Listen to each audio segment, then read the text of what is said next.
class 12 ki ani suba chapter oriba inverse trigonometric function haida sigi para sini masigi para si inverse trigonometric function haibu sida koina inverse haibu wahi am lai aduga maning so function haibu wahi am su tapi adu itaraga di trigonometric function haina koina already class 11 da tam greba trigonometric function haibu kari no haibu aduga hariba function dugi inverse laktoine ba hujina koina sigi chapter 1 da function gi matang da invertible function gaina mayam tawgi madugi invertible oiram doine ba trigonometric function harise mara maduna bu inverse la ine ba adu invertible gi matang si kamai la e haba 1 1 su oigadawni 1 2 su oigadawni hayaba adu eragadi trigonometric function singse 1 1 oirabra 1 2 oirabra ani mangnoina oirabra haibisi naina ba masangi ba oiram bayai oiram da bayai oiram magadi fare oiram dragadi matau karamna oihandoino haibadi para oinadi inverse haina already tammaga leirabnena matau karamna inverse leiba haibadi 1 1 su oiba 1 2 su oiba sik matau karamna lahandoino haibada hoi naina doini class 11 da akoina trigonometric function gi matangda koina tamgrisi koi sin cos tan cot sec cosec leiba sing adugi domain range noina tamgre madu do naunadi eroige aina screen sigi nakanda sum thoalaage domain kanano range na kanano class 11 gi saruk haitare hauji class 12 ki saruk la kuma tamda ekoi amamam da naina seba sin gi ama cos gi ama naina se adu pulam naina bagi tamdi leiroi koina han sin gumba cos gumba naina maga adai dodi direct to dum yengjaro dum gyan ta gani tawri mongsi kamaina no haibado adu yengsi ekoi ahan bada sin function je masi kamain tawge dum ti yengseba akoina sin function sida sin some akoigi abc some theta kadi angle kadi yaujani iroige sin sida rei akoi domain haiba maga range haiba maga leyeba sin gi domain si kanano hai taraga de koina r hai aduga magi range sina -1 dagi horaga 1 paugi manungda adum tarakani hai range sabadi magi value hai bani sin gi value se pi abada -1 tagani chaurabada 1 tagani hai bani aduga sin da sining ba value sin ba yai hai bani any real number sin ba yai hai bani hauji laktoi se koi gi masigi sin gi graph sin si graph kamai to graphically tak traga de ko yaroi doine duna sin si graph kamai to ge do hepeta ga yek thoke sida sin gi graph si saurang yek pani yeng se sida man hari se sin gi value se sining ba sin ba yai hai ni koi gi x axis to le se koi gi sigi domain da gi lower value sin x axis to le koi angle da base to bani da koi da pi 0 pi an sinare hauji koi na sin gi value somda lai sin koi y axis to le sin ma gi answer tarakada do mano sauro da 1 oini hai ni graph hari se pi abada -1 smile le adudi koi na domain da leiba element akoigi angle khuding mak hai tare ko any real number sin bada yai hai rabnena adudi akoida swaida smile line amtung chingge bako sumai muning si ko sida sima pasiga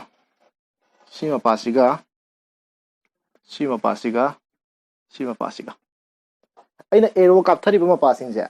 loina sin gi value mane hai ne ba si ta doina si ta doine ba si jaga si ta doine ba moi gi value si tawbatabu angle di tongale ba sida leiba angle siga sida leiba angle siga sida leiba angle siga sida leiba angle siga loina tongale ba adu itaraga di tongan ba manada ba angle sing sigi answer loina kai do lerame chapsa mana lerame ba adu di mayam du gi value amada lakpadu bu kai gauge many 1 haibane ba adu di khoi sin function ji kai oi lerame many 1 oi lerame ba 1 1 na te ba yare ko se adu di inverse leiba yabra ne yade ko adu eraga di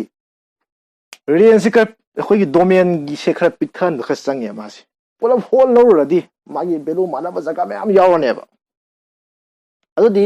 kadai degi kadai bu lawraga di yadoino haibaduni akoi nei na dusi muning si ko sida aina sida simutha lagi ko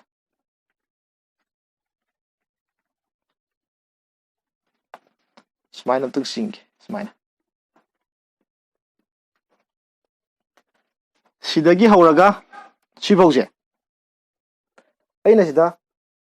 ꯑꯃꯗ value ꯌꯦꯡꯉꯨꯕ ꯃꯇꯝꯗ ꯃꯥꯟꯅꯕ ꯑꯃꯠꯇ ꯌꯥꯎꯒꯗ꯭ꯔꯅꯦ ꯁꯤ ꯃꯇꯦꯛꯁꯤꯕꯣ ꯌꯥꯎꯔꯔꯣꯏ ꯑꯦꯡꯒꯜꯗꯤ ꯂꯣꯏꯅ ꯇꯣꯉꯥꯟꯂꯣꯏꯗ꯭ꯔꯥ ꯁꯤꯗ ꯂꯥꯛꯄ ꯈꯨꯗꯤꯡꯃꯛ ꯇꯣꯉꯥꯟꯒꯅꯤ ꯑꯗꯨꯗꯤ ꯇꯣꯉꯥꯟ ꯇꯣꯉꯥꯟꯕ ꯑꯦꯡꯒꯜꯁꯤꯡꯒꯤ ꯇꯣꯉꯥꯟ ꯇꯣꯉꯥꯟꯕ ꯚꯦꯂꯨ ꯑꯃꯃꯝ ꯂꯣꯏ ꯂꯥꯛꯑꯣꯏꯗ꯭ꯔꯥ ꯁꯤꯐꯥꯎ ꯂꯧꯔꯒꯗꯤ ꯑꯩꯅ ꯂꯥꯛꯀꯅꯤꯀꯣ ꯑꯗꯨꯗꯤ ꯑꯩꯅ ꯍꯣꯜ ꯔꯦꯟ ꯅꯝꯕꯔꯁꯤ ꯂꯧꯕꯒꯤ ꯃꯍꯨꯠꯇ -π/2 ꯗꯒꯤ ꯍꯧꯔꯒ ꯀꯅꯥ ꯐꯥꯎꯕ π/2 ꯐꯥꯎ ꯈꯛꯇꯪ ꯂꯧꯕ ꯃꯇꯝꯗ ꯃꯦꯅꯤ ꯋꯥꯟ ꯑꯣꯏꯔꯝꯕ ꯄꯣꯠꯁꯦ ꯍꯧꯖꯤꯛ ꯀꯔꯤ ꯑꯣꯏꯒ꯭ꯔꯅꯦꯕ ꯑꯃꯃꯝꯒꯤ ꯚꯦꯂꯨ ꯑꯃꯃꯝ ꯂꯥꯛꯈ꯭ꯔꯅꯦꯕ ꯍꯧꯖꯤꯛ ꯀꯔꯤ ꯑꯣꯏꯒ꯭ꯔꯅꯤ ꯃꯥꯁꯦ 1 1 ꯑꯣꯏꯒ꯭ꯔꯅꯦꯕ ꯌꯥꯔꯦꯀꯣ ꯁꯦ ꯋꯥꯍꯪ ꯍꯪꯕ ꯌꯥꯏ ꯁꯤꯗꯒꯤꯅ ꯁꯤꯐꯥꯎ ꯂꯧꯕꯗꯤ ꯌꯥꯗꯕ꯭ꯔꯥ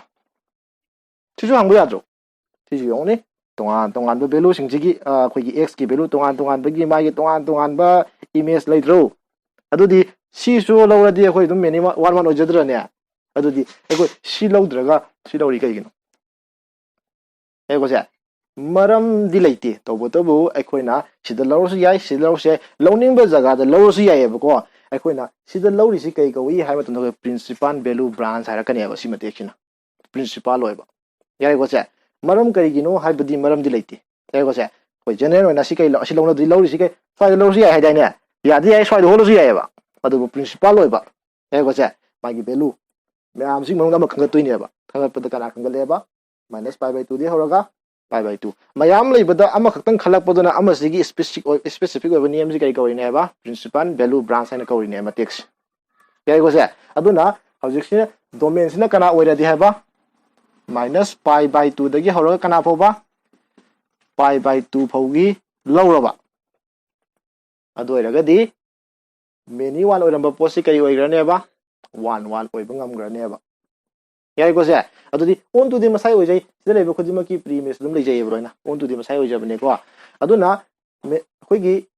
ꯑꯣꯟ ꯇꯨꯁꯨ ꯃꯁꯥꯏ ꯑꯣꯏꯖꯔꯦ 1 1 ꯑꯣꯏꯔꯝꯗꯕꯗꯣ ꯁꯤ ꯑꯣꯟꯊꯣꯛꯄꯗꯩꯗꯤ ꯀꯩ ꯑꯣꯏꯈ꯭ꯔꯦ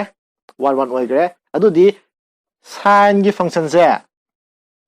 r ꯗꯒꯤ -1 ꯗꯒꯤ 1 ꯐꯥꯎ ꯆꯠꯂꯗꯤ ꯏꯟꯚꯔꯁ ꯂꯩꯔꯔꯣꯏꯕ ꯌꯥꯏꯀꯣ ꯀꯅꯥꯗꯒꯤ ꯀꯅꯥ ꯆꯠꯂꯗꯤ ꯍꯥꯏꯕ ꯍꯧꯖꯤꯛꯀꯤꯗꯣ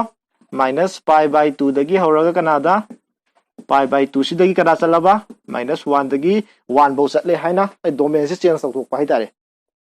ꯃꯇꯝꯁꯤꯗꯗꯤ ꯀꯔꯤ ꯑꯣꯏꯒ꯭ꯔꯅꯦꯕ ꯁꯥꯏꯟ ꯐꯪꯁꯟꯁꯦ 1 1 ꯑꯣꯏꯒ꯭ꯔꯅꯤ ꯑꯗꯨ ꯑꯣꯏꯇꯥꯔꯗꯤ ꯀꯔꯤ ꯊꯣꯛꯂꯛꯑꯅꯦꯕ ꯏꯟꯚꯔꯁ ꯏꯟꯚꯔꯁꯁꯤꯕꯨ ꯑꯩꯈꯣꯏꯅ f ꯍꯥꯏꯕ ꯐꯪꯁꯟ ꯑꯃ ꯂꯩꯔꯦ a ꯗꯒꯤ ꯀꯅꯥ b f ꯏꯟꯚꯔꯁꯇꯨꯅ b ꯗꯒꯤ ꯀꯅꯥ ꯆꯠꯂꯦ ꯍꯥꯏꯒꯦ a ꯌꯥꯔꯕ ꯑꯗꯨ ꯑꯣꯏꯔꯒꯗꯤ ꯍꯣꯔꯦꯟ ꯁꯥꯏꯟꯁꯤꯒꯤ ꯏꯟꯚꯔꯁ ꯍꯥꯏꯔꯛꯄ ꯀꯥꯟꯗꯗꯤ ꯃꯥꯁꯨ ꯑꯅꯗꯔ ꯐꯪꯁꯟꯅꯤ ꯍꯥꯏꯗꯥꯏꯅꯦ ꯏꯟꯚꯔꯁ ꯍꯥꯏꯁꯤꯁꯨ ꯀꯩꯅꯦꯕ ꯑꯅꯗꯔ ꯐꯪꯁꯟ ꯃꯥꯒꯤꯁꯨ ꯗꯣꯃꯦꯟ ꯂꯩ ꯀꯔꯤ ꯂꯩ ꯀꯣꯗꯣꯃꯦꯟ ꯂꯩꯖꯩ ꯌꯥꯏꯀꯣ ꯑꯗꯨꯗꯤ ꯍꯣꯔꯦꯟ ꯁꯥꯏꯟꯁꯤꯒꯤ ꯏꯟꯚꯔꯁ ꯍꯥꯏꯔ ꯀꯥꯟꯗꯗꯤ ꯗꯣꯃꯦꯟꯅꯀꯅꯥ ꯑꯣꯏꯒ꯭ꯔꯅꯤ -1 ꯗꯒꯤ 1 ꯐꯥꯎ ꯑꯗꯨꯒ ꯀꯣꯗꯣꯃꯦꯟꯅ ꯀꯅꯥ -π/2 ꯗꯒꯤ π/2 ꯐꯥꯎ ꯍꯥꯏꯕꯗꯤ ꯁꯨꯃꯥꯏꯅ ꯂꯥꯛꯇꯣꯏꯅꯤ ꯃꯨꯊꯠꯀꯦꯀꯣ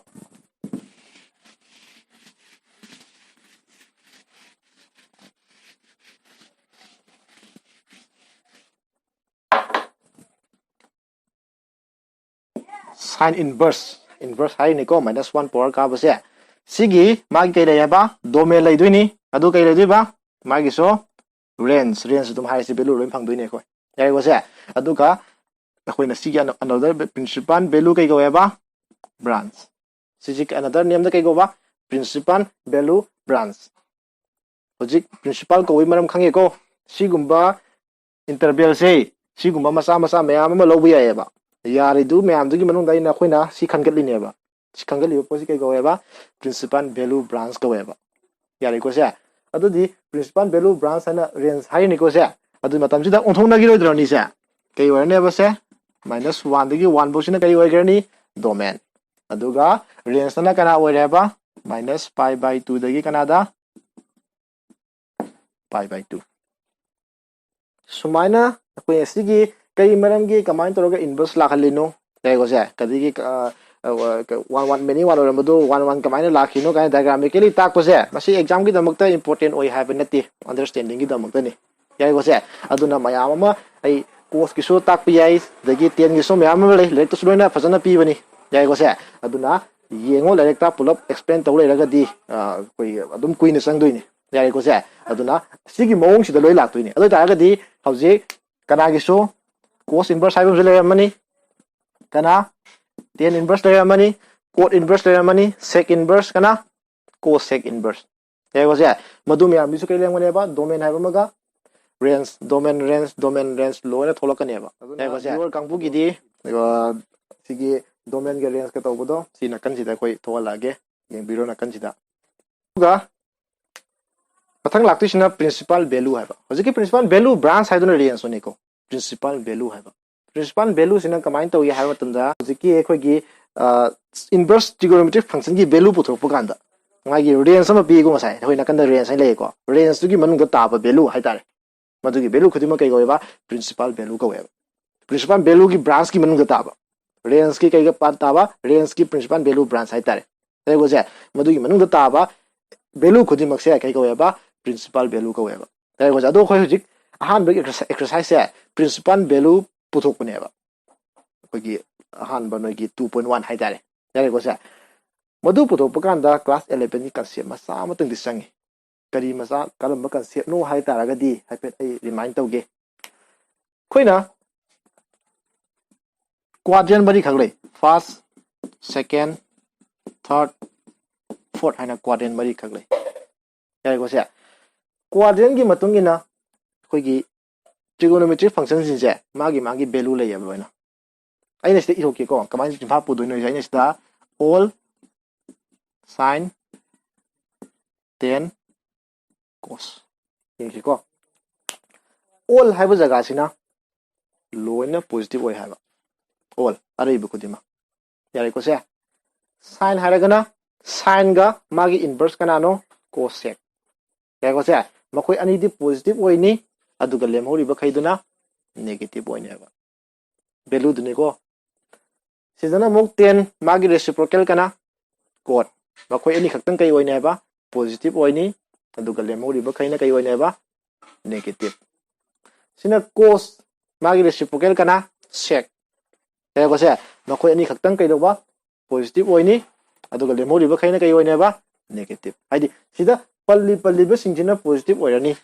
अदुगा मोय पंदबसिंगसे अदुना कई ओइरनेबा नेगेटिव अदु मागी रेसिप्रोकल सु याउदोइनिको सिमिलर सिगी पोसी कई ला इनो हाइबा मतमदा होय होजिक प्रिंसिपल वैल्यू पुथोकपदुम सिनारानेबा यारे को से अदुदि एखोय येंगसे क्वेश्चन दा अमनि लखलगा येंगसे कमाइन तौरगा 1 मार्क ता कोई क्लास 12 के एग्जाम दा 1 मार्क ता हेक मल्टीपल चूज और 1 मार्क पीरगा हेक हंगले यारे को से अदुना याम हैदा यादबा याम लुरुबा कांसेप्ट नते याम हैदबदि याद्रबा कनो मनि यारे को से मार्क अमा खकी वरिनी मार्क अमा ओइरगसु हैदबदि यादे येंगसे एखोय एक्सरसाइज तगी लखसेबा क्वेश्चन अमा कमाइन तौगे दा कोय येंगथोकसेबा को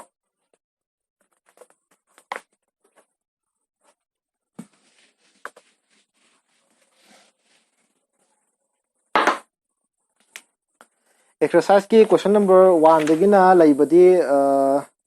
कोई अहान बगी प्रिंसिपल वैल्यू पुथो हाइबसी क्वेश्चन नंबर 10 बौ लै अदा कोई नेगेटिव यावबगुम बदोइना तौगे येंगसे क्वेश्चन नंबर 5 त दुम लाक्से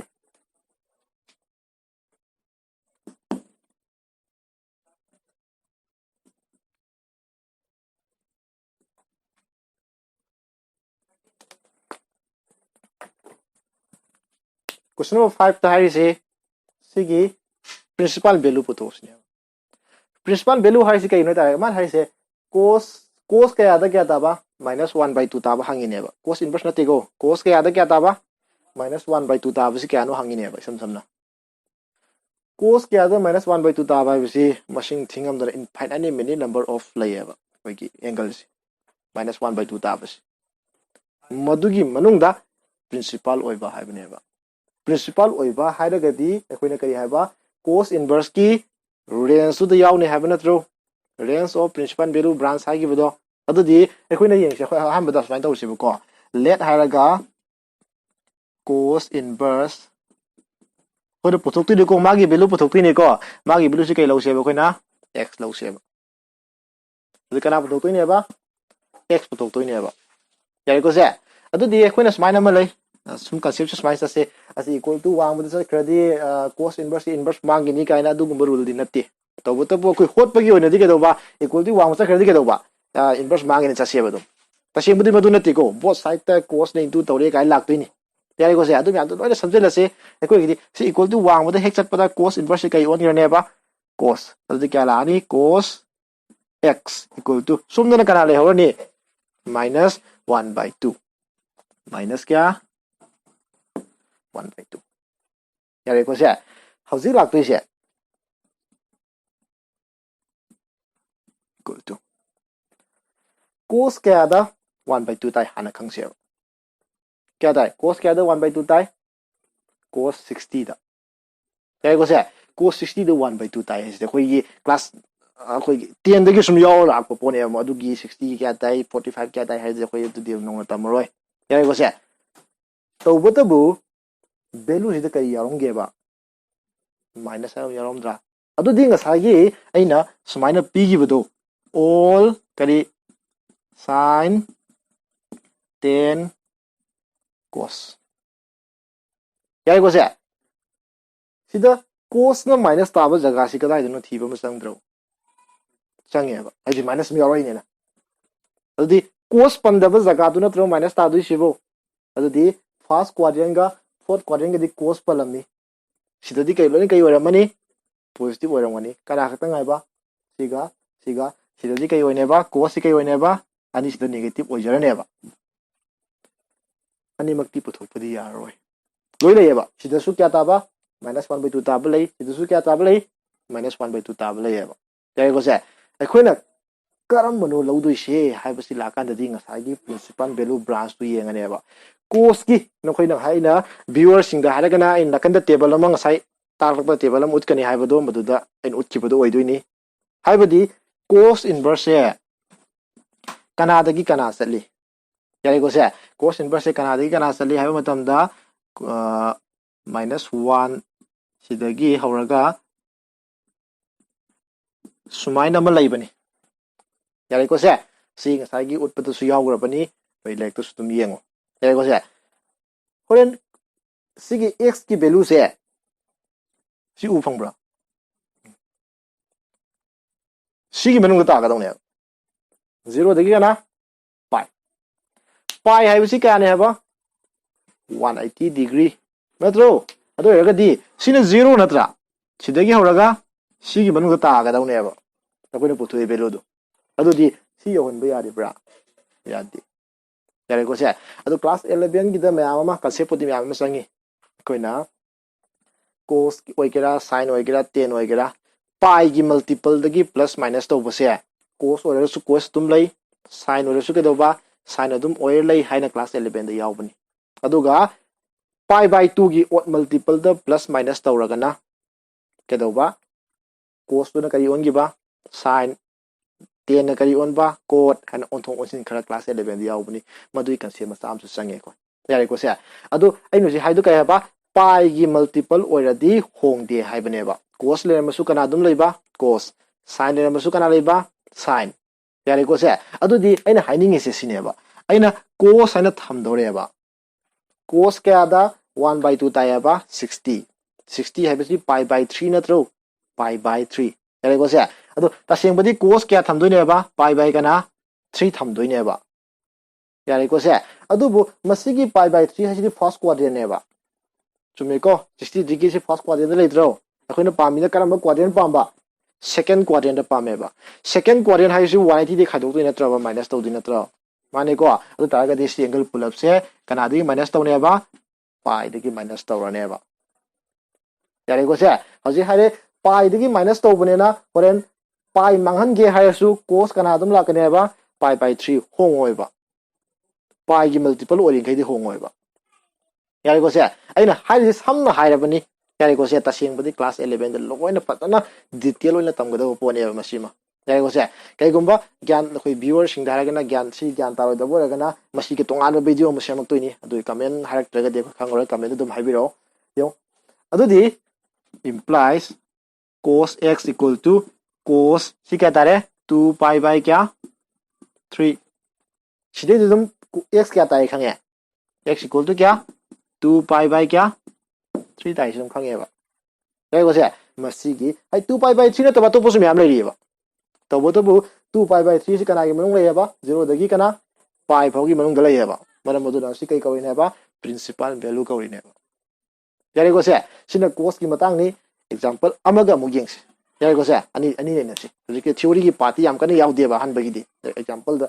जस्ट क्वेश्चन नंबर 5 के से मतंग क्वेश्चन नंबर 10 दा हारि से cosec inverse minus root 2 सिगी प्रिंसिपल वैल्यू पुथु हाइबन हजिके दुमाइना यारे को से येंगसे सिदा खोइना कइदौने हाबा खोइना let सिसे कई लौने हाबा x लो हजिके दुमाइन तौसिगो दो थांदोखरे क्या तारने बसे cosec kana x equal to kana lehorni minus root 2 यारे को से खोसि कोन लाक्सि को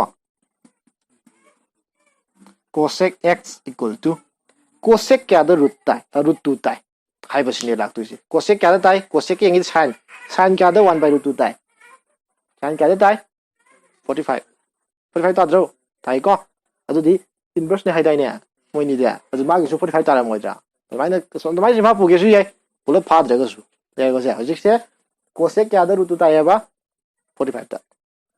यारे को से अदु रहेगा दी कना थमदोइ ने बा cosec क्या 45 है दी पाई बाय क्या 4 पाई बाय 4 थमसे बा मरक ता हप्तो हप्सिन खर लैगिनी मरम कई लाखपगी माइनस लाखपगी यारे को से मुनि यंगसे cosec हाबदी sin यिंग दुसि चमने को cosec का sin यिंग हम चमने रेसिप्रोकल नेना यारे को से नेगेटिव ताब जगह थी दुइ नत्रा माने को अदोइ तागदी फर्स्ट क्वाड्रेंट का सेकंड क्वाड्रेंट गदी मोजि कई ओइरमे पॉजिटिव ओइरमे अदुगा हजिति कना कना ओइदिने हाबा नेगेटिव ओइदिसिना थर्ड का कनागा फोर्थ का नेगेटिव ओइराने हाबा यारे को आंसर अनि लाक्तोरेबा प्रिंसिपल वैल्यू हाबिने मागिसि कई सम खंगम संगी रेंज की प्रिंसिपल वैल्यू ब्रांच सम संगेबा अदिंगा सागी टेबल दुदा अदुम येंगदोइने अखोइना यारे को से टेबल द कई हाइबा cosec inverse की डोमेन से कोइना रियल नंबर दगी माइनस माइनस बनी सिदगी कना चटपा माइनस पाई बाय 2 कमा पाई बाय 2 दगी उब्रसे विको अदुगा माइनस सुमाइना लैबनी मखा द इरबनी को चलरोइना येंगसे फे सुमब्रा cosec की सुमाइ हाइबदी माना माइनस का तोरेसि कइनो हाइतारागदी मागी cosec inverse की वैल्यू से कना कना मनुंग तारकने हेबा माइनस पाई बाय 2 दे होर कना बु ताने हेबा पाई बाय 2 बु तानी कना दी यारो हेबा 0 दी यादे हेबा 0 दे तारा ओइ हेबा यारे को से अदु दी यंगुनी माइनस पाई बाय 2 नो एंगल की मतंग दा क्लास 11 दा एंटी क्लॉकवाइज उंगगना कई ओइने हेबा साइन दो पॉजिटिव क्लॉकवाइज उंगगना नेगेटिव नेगेटिव फंगे हारगना क्लॉकवाइज पॉजिटिव लोगे हारगना एंटी क्लॉकवाइज हाइना खरा रूल खर लैयेबा एबा अदु जसियो पाई बाय 2 हाइदे 90 नत्रो माने को 90 ने को दोइ रगदी माइनस पाई बाय 2 हाइबदी माइनस सिदि क्लॉकवाइज उंगने हाइदाइने अदु क्लॉकवाइज 90 उंगसेबा क्लॉकवाइज 90 उंगबदी सिदि होरगा सितारबा माने को नेक्स्ट टाइम पाई 90 खक्तने बसना माइनस याउदे सिदि एंटी क्लॉकवाइज ता पाई बाय सी अनि सी मनंग दो ओरani हाइबने माई वैल्यू से यारे को से अदु ओरगदी हौजी एखोइना ताहानिंगिसिना सिदो ओइतारे सी याव ओइबा मा यौ याद्रेबा यारे को से अदुदी सुमाइन उरु लैरुरगा सिदा ट्वाइस पाई हाइदि 360 दे खाइदो उबदी याररोय मरमदि याम चावरनेबा अखोइना पामजि कना खतंग पामेबा माइनस पाई बाय 2 दे होरगा कनागा पाई बाय 2 की मनुंग द पामबनेबा अदुदी एखोइना 45 हाइबा नतरा 45 से सुमाइना 45 हाइरम ले याब सी 45 नतरा से माने को अदु सिजु 45 ओइबा याद्राबा सिसो मखादा तौबसिजो सिजु 45 मखना मनि तौबतबु करम 45 ने हाइबा क्लॉकवाइज तो उंगो 45 ने मखागी सिना करी साइन लाकनी माइनस साइन मतम सिदा मा करम क्वाड्रेंट ताई हाइनी फोर्थ क्वाड्रेंट ताई हाइरोजा अदु कई हाफसेबा सिदा माइनस साइन म हाफसेबा यारे को से अदु रगदी x की वैल्यू क्या फंगे माइनस पाई बाय क्या 4 अदि माइनस पाई बाय 4 से सी मनु सो यारो मनेबा माइनस पुथोपसि कई को याबा प्रिंसिपल वैल्यू पुथोपा मसी से 1 मार्क ता यारे को कोई मल्टीपल चूज होय बियाय 1 मार्क डायरेक्ट पिरो पुथो ओना होय बियाय मल्टीपल चूज तदी स्माइना साम होटला लेगेदा नते यारे को से अदु मल्टीपल चूज की कोना मु तौरसे दुना कोई कमाइन तौरगा मल्टीपल चूज सांगदी हेक येंबो कमाइन खंगदगे हाइदुना कोना परा ओइदसे हजिकिदी कमायना पुथोकी हाइबसी खंगसेबा यारे को सिसे अदुगा मथंगी trigonometry inverse trigonometric function की अहान मशीन part 1 ओइदोइनी अदुगा मथंगी part 2 दा कोई inverse trigonometric function की property खर नै नदोइनी मदुगी property सिंगदो करिनो हाइबदो हाइफेट कोई शो तौरमगे तौरम मतुंग दा कोइना कैदोबा हयेंगना मदुगी प्रूफ तौबा दगी मदु पालगा एक्सरसाइज दा कमाइन तौरगा सिना फॉर्मूला ने को property दि फॉर्मूला आइदि सिगुम्बा concept ओइरोय बददि मथंग एक्सरसाइज की कैदोबा मदुगी फॉर्मूला सिंगदो फारगा कोई apply तौसिलगा हॉट पी गत ओइदोइनी मथंग एक्सरसाइज 2.2 हाइतारे तारे को से अदुना हौजिक की ओइनादी व्यूअर सिंगी दमुतदी आई कोई स्क्रीन से दा फुल एंड दम फॉर्मूला दो कइनो मथंग मथंग अदुम उल्लगे मदुगी फॉर्मूला सिंग दुगी proof pull-up pull-up proof तौरोय direct यावबो proof तो तौरोय डायरेक्ट यावरगा अतै दि सिमिलरली हाइरगा तोप याम यावबने डायरेक्ट मदुगी सिमिलरली हाइबा सिंग दोइना तौरगे अदुगा डायरेक्ट मसागी पिरमबा प्रूफ तो दी अदुम येंजरो अदुगा ngasi di oina koigi viewer singi damutadi lakadribo topic si kaino haibadu de koina screen sida yengbiro koi dum sida loina usara ge kai formula sindu kai ki dei haibadu adu dei ngasi gi di part 1 ji batang lo silage aduga part 2 gi damak mayam ngai bir ka lebiyo